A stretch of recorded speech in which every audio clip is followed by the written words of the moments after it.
Hi, this is Priya Kapil from Priya Kapil Astrology, and welcome to the Vedic sky of the month of July. I'm going to be talking about the planetary movements in July and also how it's going to impact each individual horoscope sign. So just to start off with, June was quite a turbulent month. We saw the retrograde of more than 4 planets, so Saturn, Venus, Jupiter, and also Mercury, and we also had 2 eclipses in the same month. So this was quite massive in terms of the overall energies that we saw in terms of horoscopes, people, the way the behaviors were, and so on. July will hopefully be a little bit more calmer and a little bit more stabilizing. So I'll start talking about the Sun. So Sun will be in Gemini until July the 16th. After which it will be moving into the sign of Cancer. Now, this will be quite a major shift because the last 6 months or so, it has been hemmed in between the Rahu and the Ketu. So, on and off, there has been this Garserp grip, which has, affected everybody's chart. And the only planet that has been breaking that grip over the last 6 months has been the Moon.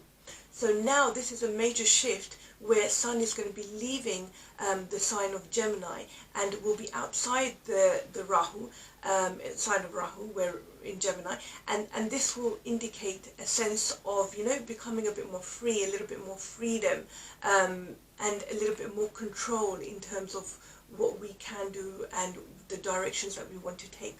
Now, Sun coming into the sign of Cancer indicates that there will be more interest in holistic therapies, alternative therapies. So whether that's things like, yoga, alternative medicine, homeopathy, Ayurveda, or so on, there will be a rise in these things, even more than what's been happening in the last few months during lockdown.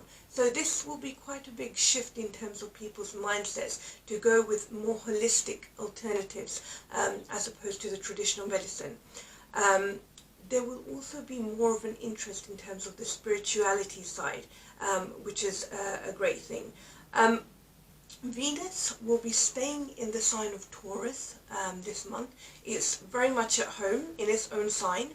So Taurus is ruled by Venus, the planet of beauty, luxury, finances, relationships, love.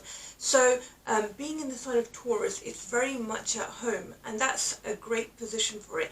But what's even more great about this month is that it's no longer retrograde. So the last month, the last 45 days or so, we've seen quite a shift in the way that people are thinking about their finances, thinking about their relationships, almost, looking at it, analyzing it through a magnifying glass that, is it right for them? Do you deserve more? Are you getting the attention you deserve? Are you financially independent? Are you being valued? All these things have been coming into the forefront whilst Venus has been retrograde.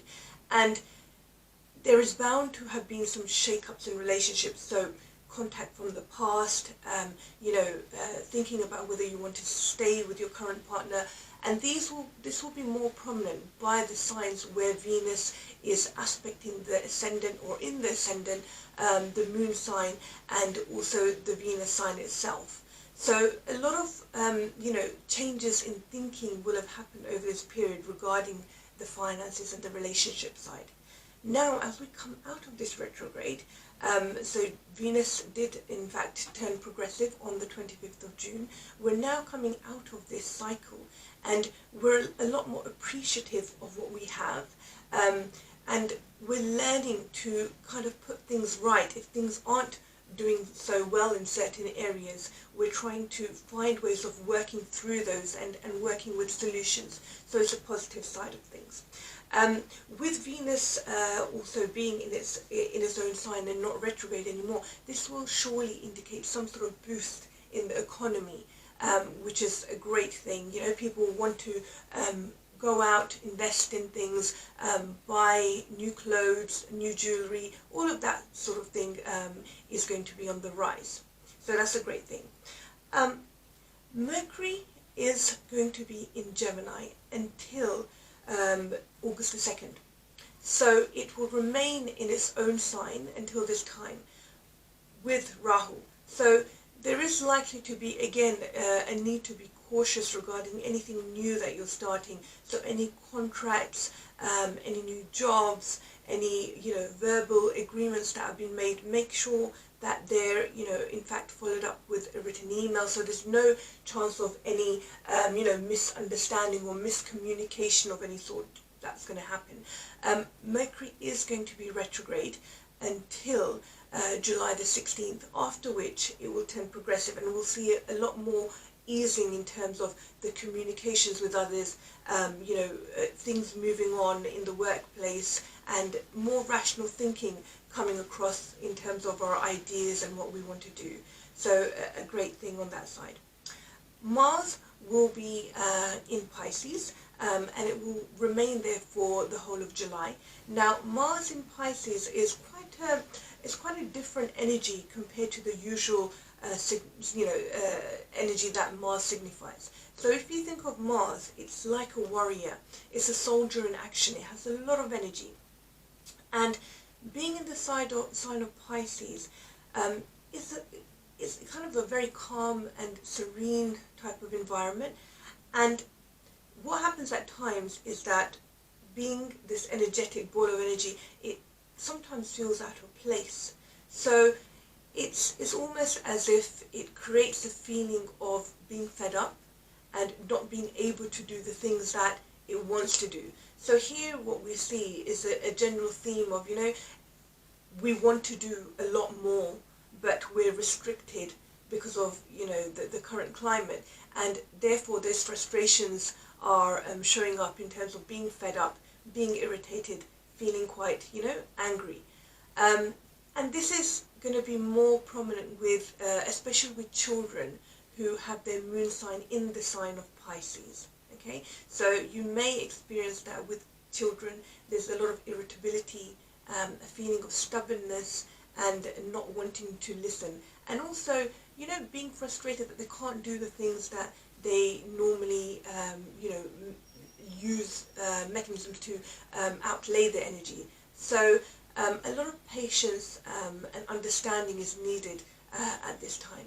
So Mars in Pisces is a very passive energy. So meditation, doing yoga, anything to help balance those energies, exercise, will be quite beneficial in this time period. So we go on to talking about Jupiter now. So Jupiter's actually still retrograde, but it has now moved into its own sign of Sagittarius, along with Ketu, which has been in Sagittarius since last year, May. Now, with Jupiter moving into into its own sign, that's quite a for me, I would say that's quite a good transit, because it has been in the sign of Capricorn for quite a while now, and this was its sign of debilitation. So it takes away the natural signification of what Jupiter represents, which is being selfless, finding a way to shine its good light on improving things and giving that optimism. It hasn't been giving its usual beneficial energies in the sign of Capricorn. If anything, it's almost caused a sense of being slightly more selfish. So, when you see these things, certainly before the lockdown started, when people are going to the supermarkets, they're getting whatever they want for themselves, not necessarily thinking about what the impact is going to be on other people, but also the overall feeling of being isolated, where you're not able to have that interaction with other people, and you're very much having to think about yourself and how you can make yourself feel better. So the natural significations of Jupiter, and also the health side, being that Jupiter represents recovery and finding a solution. So being in the sign of debilitation, it's not being able to shine its normal benefic light on the rest of the horoscopes. So now, with it moving back into its own sign of Sagittarius, it's going to gain some strength, and it's going to gain back some of its benefic powers on how it can help to heal, how it can help to create bonds again, how it can help to create that positivity and that optimism and that hope that everybody has to rely on. So it is a great movement for it to have moved into its own sign. It is still retrograde, but it will provide more positive energy. Jupiter will be in Sagittarius now until November, so the next 4 or 5 months are quite good in terms of, moving things ahead. So things which have been stagnant, like plans or ideas, any relationships which have not been working so well, now is the time where the rebonding can start, and where if you put in the energies, you can try and move forward with some of your plans in a positive way. I had a few consultations not so long ago with a few people where plans have been stuck, and I think someone was actually writing a book and they couldn't find an editor, and I had predicted that when Jupiter enters its own sign, Jupiter is also the planet of learning, knowledge and imparting wisdom. So these 4 or 5 months are a good opportunity to actually, increase your efforts and try and, find someone that can help you, because the whole, help side will be more useful and will be certainly more available going forward until November. So hopefully that all pans out. So a little bit more on Jupiter. So Jupiter in Sagittarius is going to be, again, sitting with Ketu in Sagittarius. Now, whenever Jupiter settles down with Ketu, it does create the Chandal Yoga, which sometimes can create a sense of laziness, a sense of, being a little bit stagnant. And the key here is to have that perseverance and don't be lazy. Make an active, conscious effort to move ahead and pick yourself up, and you will have the energy to do that because Jupiter will be in a positive position. However, with Ketu there, it's not going to be as significant, this Chandal Yoga, because they're actually quite apart from each other. Yeah, so the degrees are quite a lot of distance between them at this point, and they're also going in different directions, which does count for something in terms of not giving the full effects of a negative Chandal Yoga. Okay, but the main thing I would say on this bit is just to try and avoid that feeling of being lazy and wanting to just be very passive. Okay. Saturn will be in the sign of Capricorn, and it has been there since January, so it will remain there. It is retrograde, so the whole thing about Saturn retrograde is that it revisits issues or things which have been going on, and what is important is that you deal with issues and deal with anything that's unfinished or needs your attention, okay, in a positive way and in a thorough way, because Saturn makes a person really look at things in detail, and it's all about tough love. And tough love is basically making you learn lessons the hard way, or the struggleful way rather. It's not that it denies you any results or any fruits of what you've been working towards, but it does create that sense of delay. So the mantra that you need to almost adopt even, is to be practical, be patient, and persevere. Okay, and if you follow these 3 things, you will get results, and you will find that it will be better that you went through these hard times and have got a more thorough result than you would have otherwise done. What I would say, however, is that in the month of July, Sun will be in the sign of Cancer, as we've spoken about. so it will be directly opposite the Saturn. So any applications that are done with regards to council, government, local authority, things of that nature, there is a chance that you may not get the results or the reply that you were wishing, but it's not to say that you can't move forward with that. It may just be that you have to take an alternative route. Okay, so again, perseverance, practical objectives, and patience is the key with Saturn being retrograde in Capricorn this month. So going on to Rahu and Ketu. So Rahu and Ketu, they will remain in the signs which they're in. So Gemini with Rahu and Ketu in Sagittarius.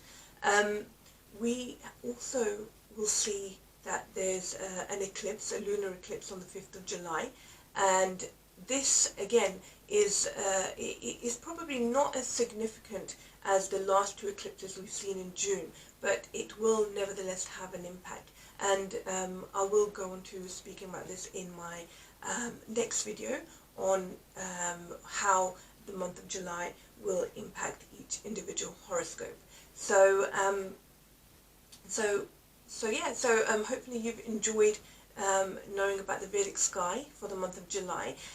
If you found my video interesting and useful, don't forget to hit like and subscribe, and keep tuned into this channel where I will be bringing monthly updates on horoscopes, the Vedic sky, and a lot more astrology information that you can pick up for learning. And what I always say is that astrology doesn't have to be complicated. It doesn't have to be so detailed. Knowing the basics is enough for you to understand how things are going to affect you and how you can empower yourself to make the right informed decisions in your life. So don't forget to hit like and subscribe, and don't forget to catch my video on how July horoscopes will be for each individual star sign.